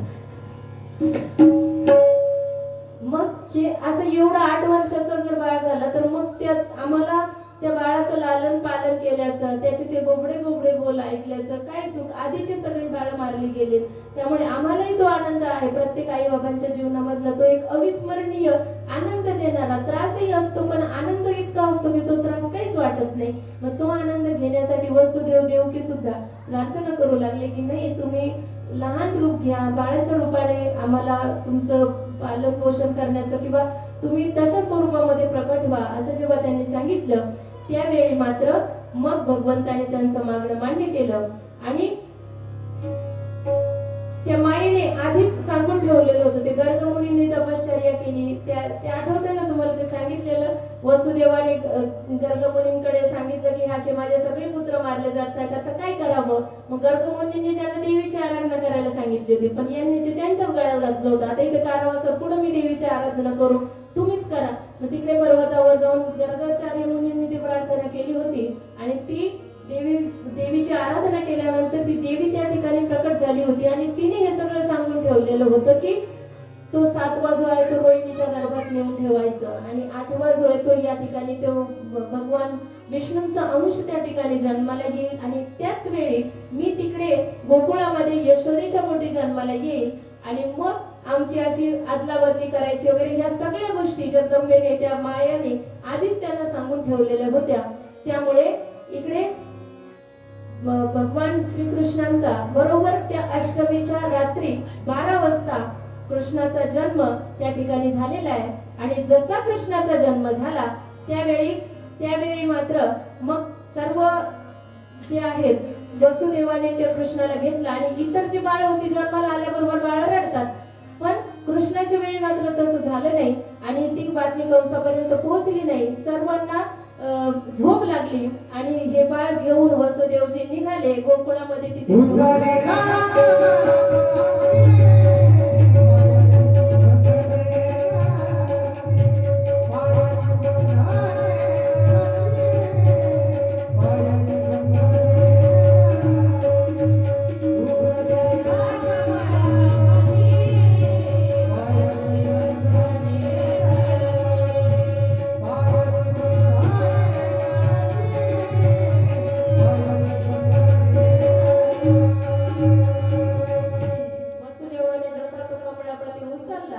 तशा त्या पेढ्या निघून पडल्या, पायीची बंधने गळती आणि जे सेवक होते ते कारावासाचे द्वार कुलप ते जाड कुलप ते सुद्धा उघडले गेले, ते साखळ दंड सगळे निघाले आणि ते जे सेवक होते सगळे तिथे ठेवलेले पहारेकरी त्या सगळ्यांना झोपा लागल्या आणि वसुदेवाने एका टोपलीमध्ये ते बाळ घेऊन वसुदेवजी निघाले गोकुळाकडे. आणि मग यमुनेला देखील पूर आलेला आहे, पाऊस सुरू आहे, श्रावण महिना होता, पाऊस त्या ठिकाणी सुरू आहे आणि पाऊस इतका झालेला होता की यमुना मातेला पूर आलेला होता आणि यमुना पार करून तिकडे गोकुळामध्ये त्याला पोहोचवायचं होतं. त्यावेळी काय झालं, त्या टोपलीतून भगवान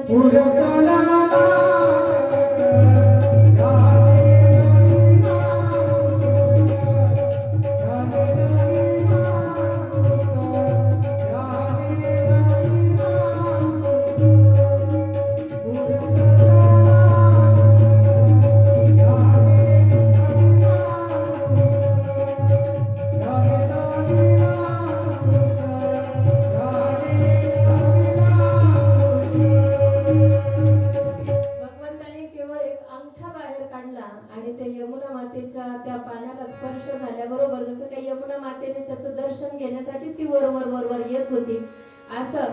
आणि मग ते यमुना मातेचा पूर साईड ओसरून त्या वसुदेवांना जाण्यासाठी तिने जागा करून दिलेली आहे. आणि असे वसुदेवजी जेव्हा त्या गोकुळामध्ये पोहोचले त्यावेळी यशोदा मातेने देखील एका सुंदर कन्येला त्या ठिकाणी जन्म दिलेला होता आणि त्या नंद बाबांना सांगून मग ते बाळ हा कृष्ण हा तिथे ठेवला आणि तिची कन्या जन्माला आलेली होती ती पुन्हा घेऊन वसुदेवजी पुन्हा इकडे यायला निघाले. तो बाळ तिथे ठेवला. हे सगळं रात्रीत घडलं बरं का.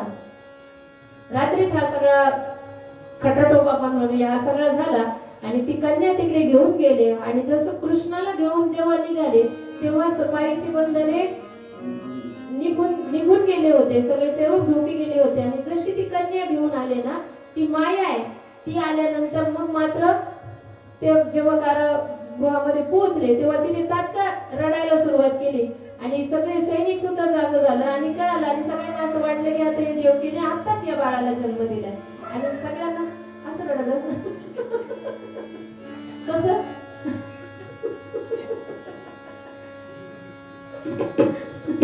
ऐकू नाही आलं आम्हाला. एकदाच रडलं एकदा हा एकदा झालं पाहिजे. आणि मग तिने रडायला सुरुवात केली आणि मग त्या सगळ्यांना वाटलं की आताच देवकीने जन्म दिलेला आहे आणि आश्चर्य मात्र हे वाटलं. कंसाला सांगितलं यशोदा देवकी माता प्रसूत झालेली आहे आणि तो जेव्हा आला तेव्हा त्यालाही आश्चर्य वाटलं की मजला तो जो 7वा 8वा जन्माला येणार होता आणि तो मला मारणार होता मग तो पुत्रच असणार.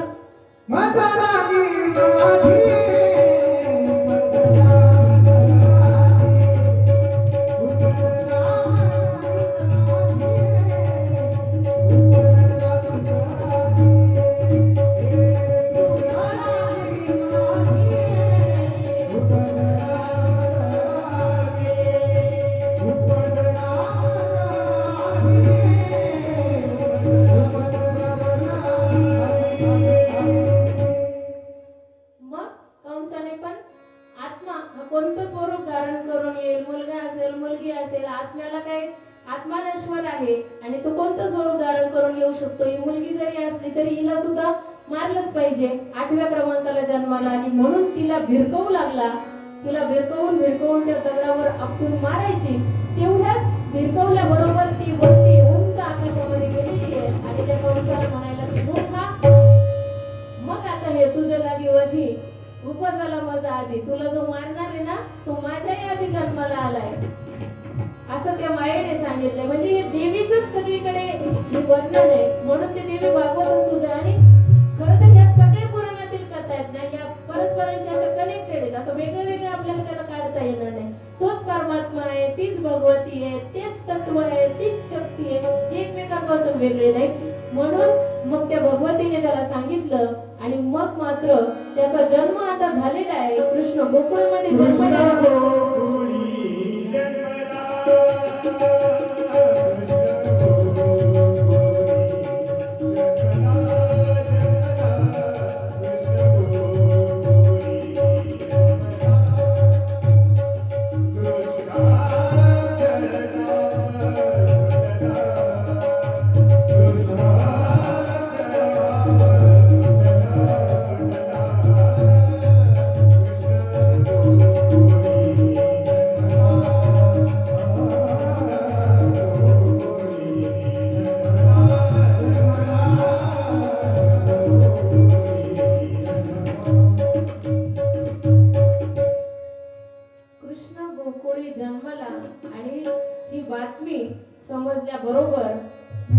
तो कशासाठी जन्मलाय? परित्राणाय साधूनाम विनाशाय च दुष्कृतम, दुष्टांचा खात्मा करण्यासाठी तो जन्मलाय. त्यामुळे काय झालं, त्याचा जन्म झाल्याबरोबर दुष्टा चळकाप सुटला, घाबरला ना हा. तो आलाय जन्माला म्हणल्यानंतर मग हा घाबरला, दुष्टांना चळकाप सुटला. आणि तिकडे गोकुळामध्ये मात्र यशोदाने लाला जायो है, हमारे नंदराज को लाला भयो है, आता सगळीकडे आनंदोत्सव साजरा झाला. आनंद करा आनंद भयो जय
होतं सगळं, आपण पण होतो तिथं, म्हणून तर हे भाग्य आपल्याला मिळतंय ना. हा? मग यशोदाला सुंदर बाळाला तिने जन्म दिलाय, पुत्राला जन्म दिलाय. आता आपल्याला राजकुमार मिळालाय, आपल्या नंदराजाला मुलगा झालाय. असं जेव्हा सगळ्यांना वाटत, सगळ्यांपर्यंत ही बातमी पोहोचली, सगळ्यांनी तिथं त्या बाळाला पाहण्यासाठी आता जायचं ना. मग बाळाला पाहायला मनाती गवळा दिला गवळा मनाती गवळा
असे एकमेकींकडे जाऊन मग ते सगळ्या जणी मिळून जायचंय. पण मग कसं जायचं, तर तिथे जाण्यासाठी मग छान नट्टाबट्टा करून आता त्या बाळाला बघायला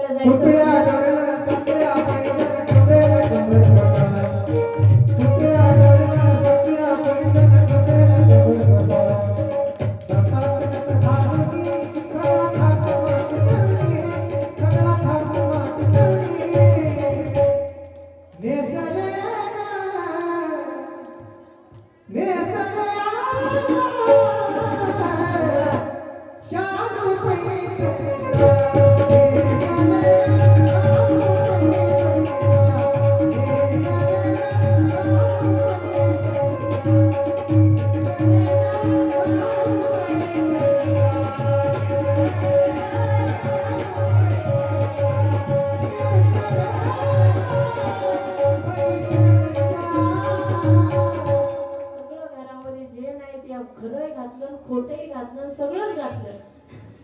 आणि भारीतली ठेवणीतली जी शालू आपण ठेवून घेत असतो, चांगल्या भारीतल्या साड्या घेतल्यानंतर त्या काही आपण अशा रेग्युलर कार्यक्रमांना नाही वापरत, काहीतरी खास ठिकाणी घालता येतील म्हणून ते ठेवलेल्या असतात की नाही. अशा साड्या काढल्या, शालू काढले आणि अशा सुंदर नट्टापट्टा करून मग त्या बाळाला बघण्यासाठी त्या गोपिकांची लाईन. तिथं गोपिका पण आले, त्यांच्यासोबत गोप पण आले आणि सगळे जण पाहत आहेत. अशा मोकळ्या हाताने नाही आले बरं का.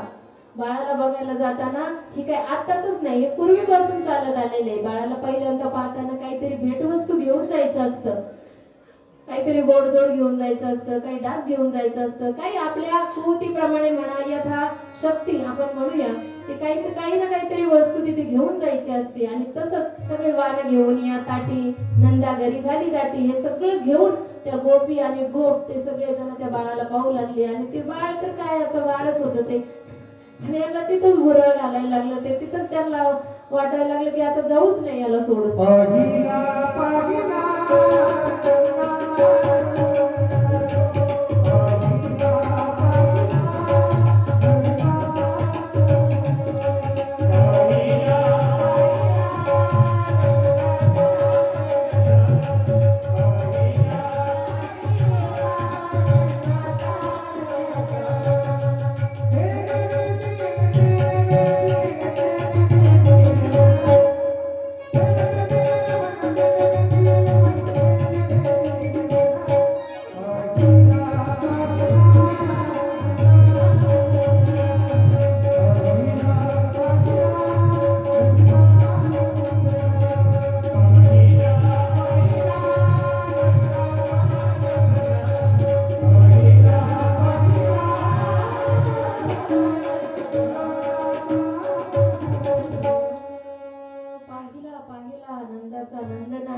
सगळ्यांचं मन त्या ठिकाणी वेधून घेतलेलं.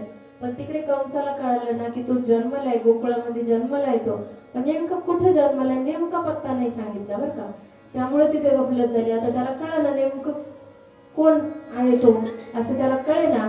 आणि मग त्याने अनेक राक्षस तिथे त्या ठिकाणी त्या बाळाला मारण्यासाठी, प्रथम क्रमांक पुतना मावशी कंसाची बहीण, तिला त्या ठिकाणी बोलवलं. आणि म्हणजे तिनेच विडा उचलला की मी त्यांना सगळ्यांना समाप्त केलं. त्या लहान बाळाला मारायला मोठ्या मोठ्या राक्षसांचं काही काम आहे. पुतना पण मोठीच होती, तर त्यांना मारण्यासाठी लई असे शस्त्र घेऊन जायची गरज नाही, त्यांना आपण सहज मारू शकतो. गळ्याला नख लावलं की झालं काम. एवढं त्या बाळांना मारायला काय लागणार आहे असं तिला वाटलं. मी सुद्धा हे काम करू शकेल असं तिला वाटलं. आणि मग ती आपल्या स्तनामध्ये कालकुट विष समाविष्ट करून त्या ठिकाणी गोकुळामध्ये सुंदर स्वरूप धारण करून त्या ठिकाणी गेली. आता राक्षसिनीच्या वेशामध्ये जर गेली असती तर कोणती आई आपलं बाळ तिला देईल का?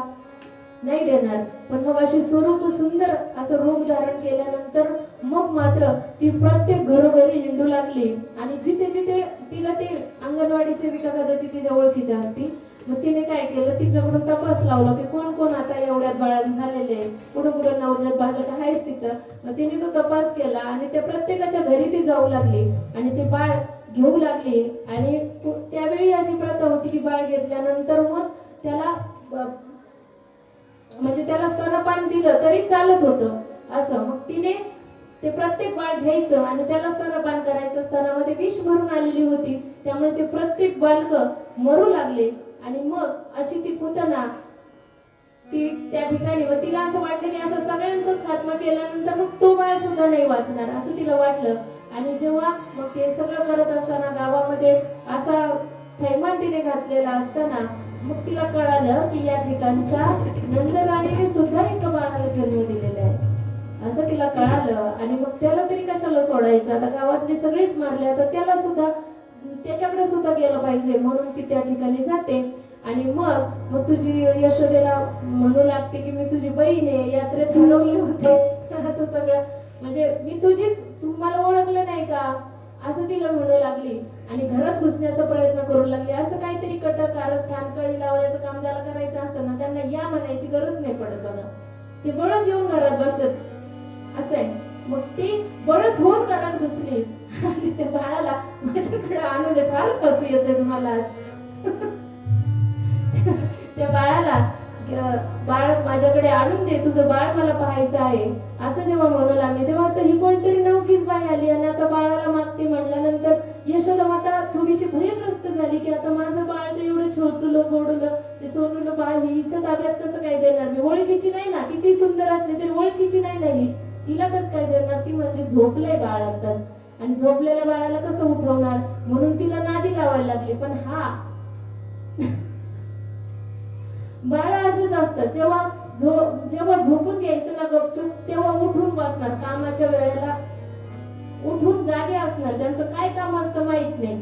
आणि मग असंच कृष्णाने सुद्धा त्याला वाटलं ते पहिलंच गिऱ्हाईक आलंय आणि हे जर आईला समजत नाही का यांनी जर पाठी मागं पाठवलं बोनीच्या वेळेला ही असं मध्ये आडकाठी घालती आता ही आई असं त्याला वाटलं. त्यामुळं मग आता ही कशाला असं करते म्हणून त्याने मोठ्याने रडायला सुरुवात केलं. आणि मग ती पुतना म्हणते अगं अगं अगं बघ बाळ रडते. ती यशोदा माता मागं पुतना पुढं त्या बाळाला घ्यायला गेली आणि पाण्यामध्ये डायरेक्ट त्या बाळाला उचलून घेऊ लागली. आणि ते बाळ त्याने हसलं बरं का ते बाळ. एवढं छोटस बाळ होतं 2-3 दिवसाचंच ते बाळ पण ते हसायला लागलं तरी तिला कळालं नाही की हे हसू कसं काय शकतं. हे काहीतरी दिव्य हे तिला नाही लक्षात आलं. आणि मग त्या बाळाला घेतलेले प्रथमतः त्या बाळाला स्तनपान ती करू लागली. त्यावेळी सगळं दूध त्या स्तनामार्फत जे दूध प्रथमतः आलं ते दूध त्याने प्राशन करून घेतलं. आणि त्यानंतर मग हळूहळू यशोदा माताही त्या ठिकाणी उभ्या होत्या. बाकी गोपिकाही त्या ठिकाणी त्यांना निमित्तच पाहिजे होतं त्या बाळाकडे जाण्यासाठी. असं असतं की नाही त्या बाळाला पाहण्यासाठी त्या तिथून हटतच नव्हत्या. तिथंच काहीतरी निमित्त काढून तिथंच फिरत राहायचं. अशा त्या गोपिका सुद्धा तिथेच उभ्या होत्या. आणि त्यांनी पाहिलं त्या स्त्रीने त्या बाळाला मांडीवर घेतलं आणि ती पदराआड त्याला स्तनपान करतीये. आणि मग कृष्णाने प्रथमतः सर्व दूध प्राशन करून घेतलं. नंतर विष जे होते ते सुद्धा प्राशन करून घेतलं. आणि नंतर ते सगळं आतलं रक्त ते सगळं ते ओढायला लागला. नंतर तो शरीरामधला ऑक्सिजन ओढायला लागला. आणि मग हिचा जीव घाबरा घुबरा व्हायला लागला. आणि मग ती ओरडू लागली. सगळ्या जणांना कळेना आता काय व्हायला लागलंय. पण कृष्णाने काय तिला सोडलं नाही. आणि तसंच मग ती त्या बाळाला घेऊन ती बाहेर पडू लागली. ते बाळ स्तनाला लावलेलं तो तिचा प्राण खेचतो आहे अशा पद्धतीने ती बाहेर पडू लागली. आणि मग आता त्रास होतोय म्हटल्यानंतर मग ते जे स्वरूपवान सुंदर तिने धारण केलेलं होतं ना ते नष्ट झालं. आणि ती पुतना अशी भयानक राक्षसी महाकाय शरीर घेऊन त्या ठिकाणी प्रकट झाली. आणि ते छोटंसं बाळ स्तनाला लावलेलं हे मात्र सोडत नाही. तिचं प्राण खेचतंय. सगळे गोकुळवासी त्या ठिकाणी जमा झाले की हे काय दिव्य आपल्याला पाहायला मिळतं. यशोदा माता रडायला लागली. तिला समजायला काही झाली की आता हे माझ्या बाळासोबत काय होत आहे असं तिला वाटू लागलं. आणि असं करत असताना मग त्या पुतणेचा तो प्राण त्या भगवंताने शोषून घेतलेला आहे. आणि तिला मृत्यू त्या ठिकाणी प्राप्त झालेला आहे. आणि पुतना धाडकन त्या ठिकाणी कोसळलेली आहे. पुतणेचा अंत त्या ठिकाणी झालेला आहे. असे बघा. आता ही पुतना कोण होती. रत्नमाला होती. जेव्हा वामन बनून आलेले होते ना तेव्हा तिने विचार केला होता की बळीच्या काळामध्ये तिला असं वाटलं होतं की याला हे इतकं सुंदर गोंडस बाळ 8 वर्षाची वामनची मूर्ती त्या ठिकाणी आली होती त्यामुळं याला दूध पाजावं असं तिला वाटलं होतं. म्हणून मग प्रथम दूध पाजावं आणि नंतर जेव्हा बलीला पाताळात घातलं त्यावेळेस मग तिला वाटलं नाही याला विष पाजून मारायला पाहिजे. अशा दोन्ही भावना तिच्या मनामध्ये आल्यामुळं असे दोन्ही तिला जे पाहिजे ना जे आपण मागू ना तेच भगवंत आपल्याला देत असतो. तिच्या सगळ्या इच्छा पूर्ण केल्या. आणि प्रथमतः असं वाटलं होतं की आईच व्हावं याची असं तिला वाटल्यामुळं मग ते दूध पाजण्याचं भाग्य आईलाच प्राप्त होत असतं. म्हणून ते सुद्धा ते भाग्य तिला दिलं. आणि यशोदा मातेला जी मुक्ती दिली ना तीच मुक्ती ती पुतना राक्षसीला सुद्धा दिलेली. असा तो भगवंत आहे. हा कुणावरही दया करतो. कुणाचाही तुझे अवतारे जाणं स्वतंत्र देताना म्हणशी पात्र कळवले असे पवित्र जे वैरी आई दिदले असं म्हणता येईल. ही उभी आपल्याला पाहता येईल. असं कुणालाही काही देऊन टाकणारा असा तो भगवंत. त्यानंतरही बरेच राक्षस त्या ठिकाणी आले. पण आता 9 वाजले होते त्यामुळे त्यांनी काय काय उद्योग केले हे आपण नेहमीच ऐकत असतो. ते उद्योग आपण नको ऐकायला. आपण आता त्याला डायरेक्ट मोठा करूया. तो 5 वर्षाचा झाला आणि मग त्या ठिकाणी तो आता त्याला शाळेत पाठवलं पाहिजे असं त्यांनी सगळे बाळ गोपाळ इतर जे त्याचं सगळे सहकारी जे होते त्या सर्वांसोबत खेळायचा. चेंडू लगोरी विट्या दांड्या हे सगळं ते खेळत होते त्या ठिकाणी. त्याच्यामध्ये एक ते माती घालण्याची लीला ती एक आहे. त्याच्यामध्ये संपूर्ण यशोदा मातेला संपूर्ण ब्रह्मांडाचं अनंत ब्रह्मांडे उदरी हरी हा बालक नंदागरी 14 भुवनांचं दर्शन त्या मुखामध्ये भगवंताने करून दिलेले माती खाण्याच्या निमित्ताने. आणि पुन्हा तिच्या मायेचा पडदा घातला आणि पुन्हा तिला आपली आईच आणि हे आपलं बाळच आहे अशा भावना तिच्यामध्ये जागृत केल्या. म्हणजे असं बाळ जेव्हा मोठं मोठं होऊ लागलं त्यावेळी मग हळूहळू जसं मोठं व्हायला लागलं तसं सहकार्यांच्या मदतीने मग चौर विद्या प्रसारक मंडळाची स्थापना केली. त्या सगळ्याचा अध्यक्ष हा स्वतः बनला, त्यांना प्रशिक्षण दिलं आणि त्याच्यातला एक मधला मोठा महत्वपूर्ण असा नियम काय होता माहिती का? ह्या मंडळाच्या माध्यमातून काय करायचं, कारण ते जे लोणी बनवलं जायचं ह्या पोरांना काय ताक प्यायला मिळायचं आणि ते लोणी जे ते तूप हे सगळं कंसाकडे जायचं, मथुरेला जायचं आणि त्यामुळे हे पोर असे सुगडी काही खायला प्यायला मिळत नसल्यासारखे असे झालेले होते. मग त्यांनी सांगितलं कृष्ण आमच्यासाठी काहीतरी कर. मग ते सांगितल्यानंतर मग हे मंडळ स्थापन केलं आणि मग ते सगळं त्यांना मिळवून देण्यासाठी पण नियम महत्वपूर्ण नियम त्याचा असा होता की ज्याच्या ज्याच्या घरी चोरी करायची ना त्या घरातलं एक तरी बालक आपल्या टीम मध्ये असलं, असं कोणाच्याही घरी नाही करायचे. ज्या गवळणीच्या घरी चोरी करायची ना त्या गवळणीचं पोरग आपल्यात असलं पाहिजे. त्यांच्याच घरी भगवंताने चोरी केली आणि अशी चोरी केल्यानंतर ही खूप मग त्या गवळणी गाराने घेऊन यशोदेकडे यायच्या आणि यशोदेला सांगायच्या की तुझ्या बाळाला काहीतरी सांग. मग जशा जशा लीला भगवंताने केलेल्या आहेत त्या सर्व आपण नेहमीच श्रवण करत असतो. त्या अनेक लीला, गाडी वेणीची गाठ बांधली, ते सगळ्या त्या गल्लीमधून जेव्हा ती वरात निघाली होती तेव्हा सगळ्यांनी पाहिली, सगळे हसू लागले.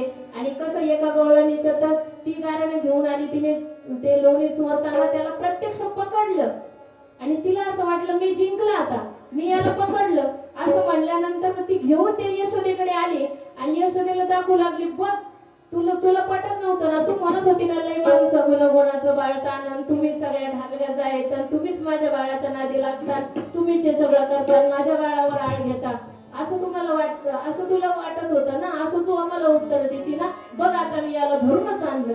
असं जेव्हा ते सांगायला लागले ना तेव्हा यशोदा माता म्हणली, अगं तू काय सांगतेय, आता मी त्याला आतमध्ये जेव घालत होते, कृष्णा बाहेर ये रे असं म्हटल्यावर ते लुटून लुटून लुटून लगेच तो कृष्ण बाहेर आलेला आहे.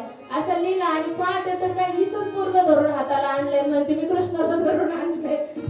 अशी करा त्या गवळणींचे अशा नानाविध लीला केलेल्या आहेत. गवळणींनाही सळो की पळो केलेले, पण गवळणींनाही तेच छान वाटत होतं आणि कोणत्या ना कोणत्या माध्यमातून त्या नंद महालामध्ये जावं आणि त्या कृष्णाला डोळे भरून पाहावं असं तिला वाटत होतं. पण या गवळणींचे सगळे गाराणे ऐकल्यानंतर मग यशोदा मातेला वाटलं की याला आता शाळेत पाठवलं पाहिजे. यांची शाळा म्हणजे कोणती?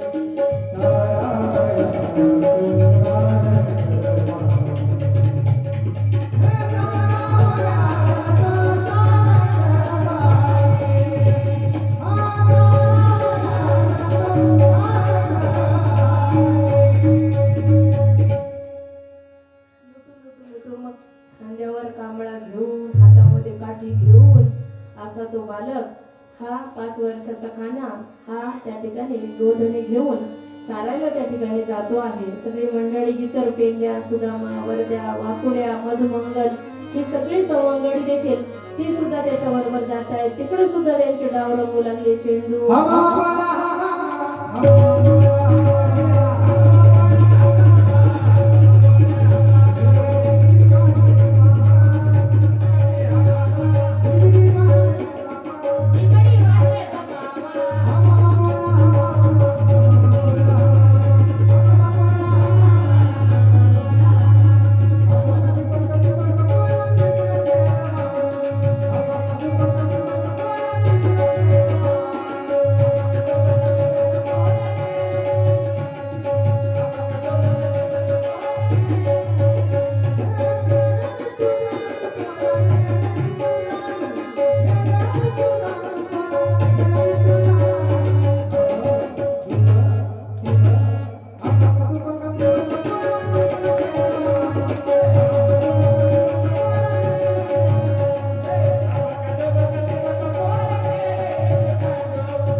बागमामा, भौरा, टिंगा पण खेळले बरं का. सगळेच खेळ तिथे खेळलेले आहेत त्यांनी. सगळ्या खेळाचा आनंद, चेंडू फळी, क्रिकेट, चेंडू फळी खेळताना मग एकदा बॉल त्या गव्हामध्ये गेला आणि मग ते कालिया मर्दन करण्यासाठी मग तो बॉल त्यामध्ये टाकला होता, चेंडू त्यामध्ये टाकला होता आणि त्या निमित्ताने कृष्णाने कालियाचा कसा नाश नाही केला, कालियाला मारलेलं नाहीये, कालियाला तिथून निघून जायला सांगितलेले. अशा पद्धतीने तो प्रसंग सर्वांना ज्ञात आहे. आणि मग असं खेळत खेळत असताना मग आता पोटी भूक आणि काय खेळायचे सुख असं झालं ना. पोटामध्ये भूक असल्यावरती खेळायचं काय सुख असं त्यांना वाटायला लागलं. आणि मग कृष्णाने त्यांना सर्वांना सांगितलेलं होतं की सर्वांनी या नगरी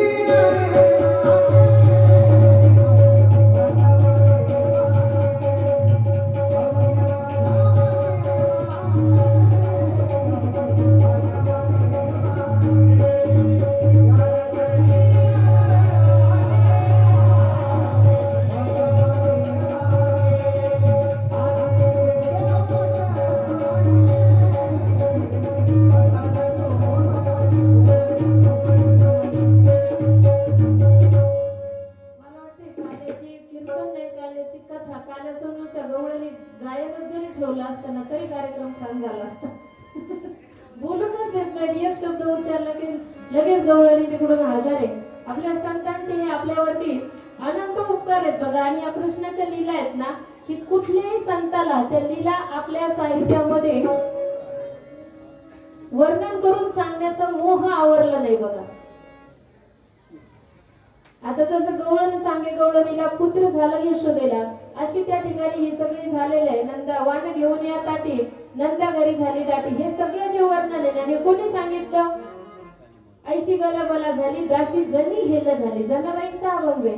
म्हणजे सगळ्या संतांनी ना या कृष्णाच्या लीला आपल्या आपल्या साहित्यातून व्यक्त केलेले आहे. त्यांचा मोह कुठल्याच संताला आवरलेला नाही. त्यामुळे हे साहित्य हे खूप मोठं आहे. त्यामुळे नुसतं गात जरी राहिलं ना तरी ते संपणार नाही, एवढं मोठं ते साहित्य आहे. पण आपल्याला वेळेच्या मर्यादा आहेत. त्यामुळं मग भगवंताने त्यांना सांगितलं की सगळ्यांनी आता आपण जेवायला बसूया आणि सगळ्यांनी आपल्या आपल्या शिदोऱ्या त्या ठिकाणी काढायच्या.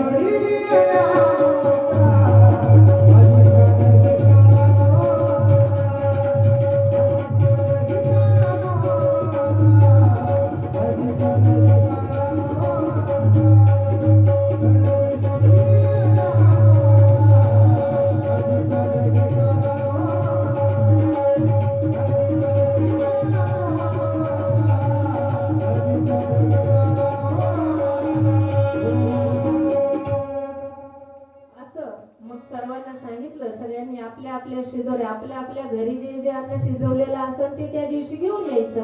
मग प्रत्येकाच्या घरची परिस्थिती जशी जशी होती तसं तसं त्यांनी आणल्या, म्हणजे शिदोऱ्या घेऊन आले. म्हणजे आपली जशी जशी शिदोरी आहे, ज्याची जशी शिदोरी आहे ती घेऊन आपल्याला भगवंताकडे जायचंय. ही खाण्याची शिदोरी नाही म्हणत आहे मी, आपली शिदोरी, आपलं कर्म ही आपली शिदोरी आहे. घेऊन जायचे आपल्याला भगवंताकडे. आणि त्याला आवडेल का? त्याला आवडेल असं असलं पाहिजे का नाही हो? त्याला आवडेल अशी शिदोरी आपल्याला पकवता आली पाहिजे या जन्मात येऊन, तर त्याला ती आवडेल. तो आपल्याला बोलवेल पण आपल्याला त्याला आवडेल असं त्याला खाऊ घालता आलं पाहिजे. म्हणून मग तसं सर्वांनी आपल्या आपल्या परिस्थितीप्रमाणे वेगवेगळी वेगवेगळी शिदोरी आणली. मधुमंगल जो एकदम गरीब घरातला होता त्याने काही आणलेलं नव्हतं आणि त्याला ती लाज वाटली. सगळ्यांनी भारी भारी पदार्थ आणले तर आपण मात्र चटणी भाकरी असं काहीतरी ठेचा वगैरे आणलेला आहे. मग त्याला लाज वाटली की मी आता ह्या सगळ्यामध्ये कोणी लाडू आणले, कोणी करंज्या आणल्यात, कोणी छान छान छान पदार्थ आणले. तर दूधवाले होते सगळेजण, छान छान पदार्थ श्रीखंड आणले, कोणी काय काय आणले, पुऱ्या कोणी करून आणल्यात, कोणी पुरणपोळ्या आणल्यात.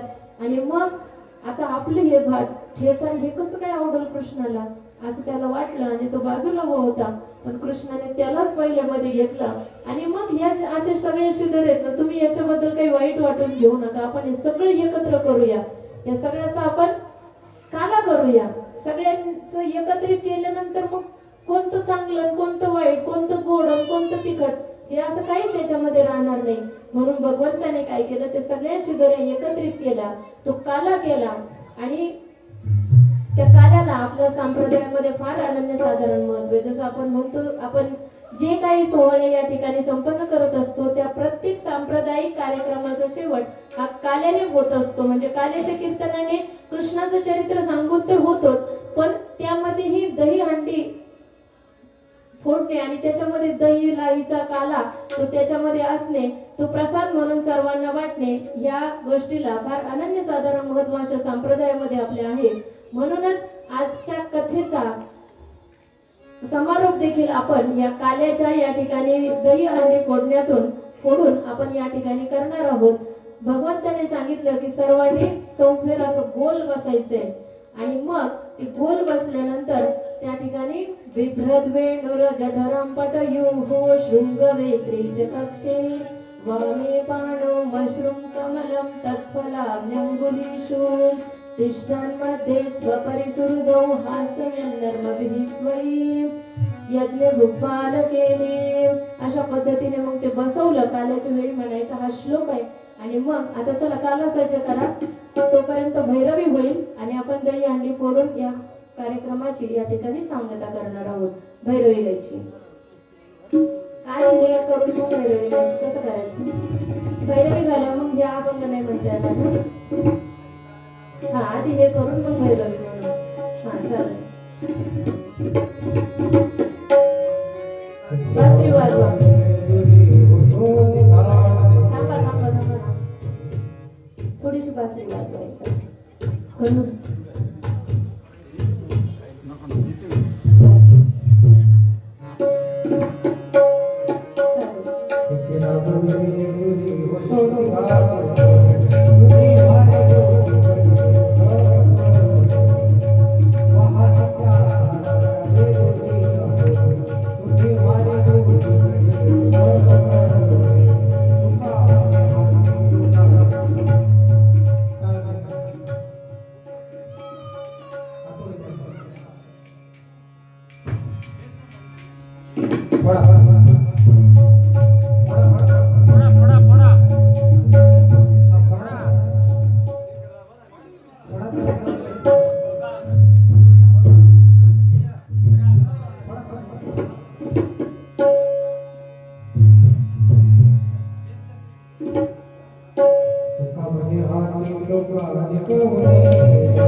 मिलेंगे दोबारा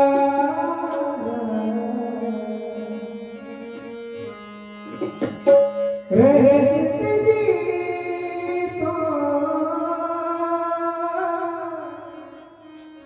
मिलेंगे दोबारा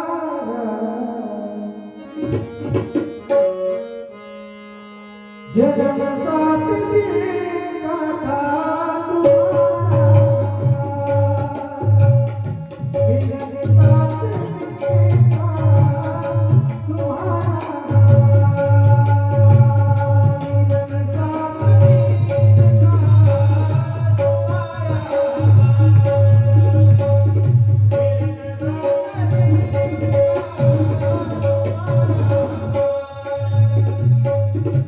रहे जिंदगी तो मिलेंगे दोबारा मिलन साथ दिन का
भैरवी झाली, कार्यक्रम संपला. आता यानंतर आरती घ्यायची आपल्याला. पण सांगा आयोजक मंडळीने काय करायचं सांगा.